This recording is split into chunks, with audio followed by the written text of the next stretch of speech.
سلام ارادت دوستان، ما تنها نمایندگی رسمی شرکت بزرگ بیز هستیم که از تهران به تمامی کشورهای دنیا این محصولات رو ارسال می‌کنیم، از جمله کشور افغانستان، کشور همسایه و دوست عزیزمون که تو تمامی ولایت‌های مختلف، کابل، هرات، پروان، مزار شریف، تمامی این ولایت‌ها این محصولات با قیمت خود کمپانی و از همه مهمتر اورجینال و کیفیت اصلی برای شما عزیزان اینجا به این صورت بسته‌بندی میشه، تحویل باربری میشه و به دستتون میرسه.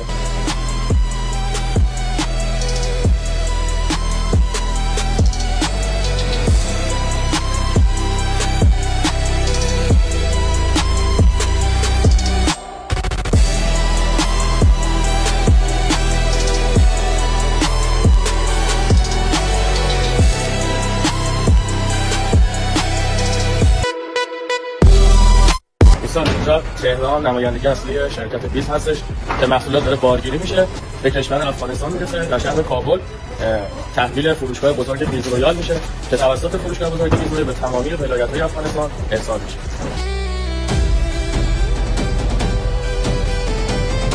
این یک بسته‌بندی معمولی نیست. این یعنی محصولات اصل با کیفیت و اوریجینال در راه ارسال ایران به افغانستان است.